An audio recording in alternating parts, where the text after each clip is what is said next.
Welcome in, tarnished maidens and misbegottens. Whether or not you can still see the sight of grace, I'm here to help you become the next Elden Lord. Lately, I've been helping other streamers learn how to play Elden Ring and how to get into the game, and I thought I would condense all of the best advice I have to give here for you and everyone else on the internet. So even if you already know all the information in this video, feel free to pass it on to someone who might not. Even if you know all the information in this video already, hopefully it helps you explain the game to one of your other friends who might not. And if I've missed something in this video, feel free to tell me down below in the comments. Either way, and without further ado, number 1, the game is better with co-op. It is better with friends, and if you are on the fence of whether or not Dark Souls is right for you, please, please, please try it with friends. At its core, Elden Ring is a game best experienced solo to fully appreciate the challenges and difficulties the game sets before you, and to learn as you go. And while that mastery of a single-player experience is definitely my favorite part of the game, I know not everybody else has the time or the patience to learn this gigantic 200-hour open-world RPG. And if you're on the fence, play the game multi. With that said, whether or not you're playing on your own or with friends, you're going to need to do something with all those runes you've accrued. And the best place to spend them is on survivability. Even for veterans of this game, you might be tempted to put all of your points into strength or dexterity or whatever other offensive stats you want to use, but the way scaling works in this game, until your weapon is up at plus 10 or plus 15, you're not really getting stats from those stat points.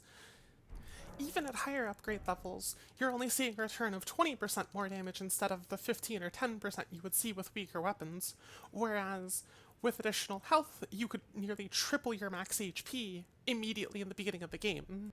And that HP is going to scale exponentially as your flask upgrades too, because you'll find sacred tears throughout the land of Elden Ring that increase how much your flask heals for. And if it's healing for more than your max HP, that is just a wasted upgrade that you could have had way sooner. And that does segue very nicely into our very next point. Upgrade your weapons. As much as it doesn't matter much for your scaling in the early game, the base damage of the weapon goes up far more than any stat scaling possibly could. For comparison's sake, let's take our longsword and hit this pumpkin head a few times. Starting off, this is just a normal, unupgraded longsword at 14 strength, 13 dexterity, and the moment we bump it up to a plus 6, even with that low strength and dexterity score, we've gone up to over 100 damage instantly. Whereas, if we swap back to our unupgraded longsword, even at 25 strength, 25 dexterity, we're only seeing an increase of, what, 12 damage?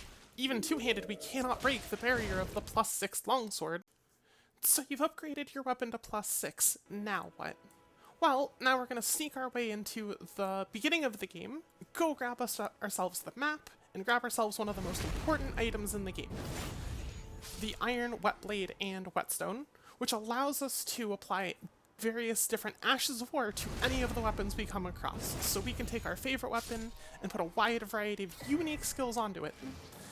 It's buried in this little corner back here. We gotta just sneak through, take care of a few of the guards with easy backstabs, 1, 2, 3. And once those are out of the way, or if you want, you can just run past and jump down here, even sprinting. Most of the time they won't follow you down. Either way, you get down here, and this is probably one of the most important items in the entire game, and they buried it right here, right at the start, probably hoping everyone would stumble upon it. But with the whetstone knife, we can now apply Ashes of War found throughout the land from these little funny-looking beetle things to any of the weapons we come across. Sometimes they're also dropped from various enemies who will usually try and show off the skill. This guy will try and hit you with the Bloody Slash, another one will try and buff themselves with the Sacred Order, and so on.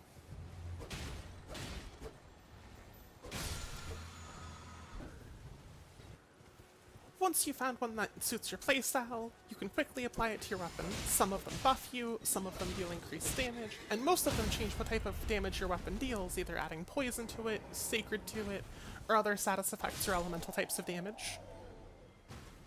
Oh, and sometimes they're invisible, but they do leave these behind footprints, so they are pretty easy to...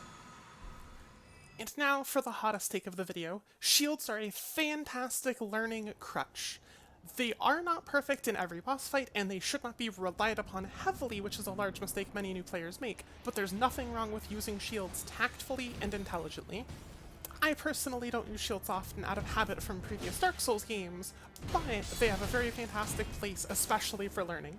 They'll mitigate most, if not all, damage you take, even if they get broke, and they allow you to perform both guard counters, which deal massive stance damage when you do counter stab enemies, and they're also capable of parrying most enemies, which again will deal heavy poise damage, if not instantly make them front stabbable, with front stabs being guaranteed critical hits that deal massive damage while the boss is vulnerable, or at the least have the boss hunched over so you can whale in a few free hits. While going around with your shield raised can be very slow pacing for most of the game, it's fantastic for at least learning a boss's moveset and looking for good punish windows. Hopefully that's enough to get you started at the very least. If you have any questions, feel free to leave them below and I'll answer them as best I can when I can.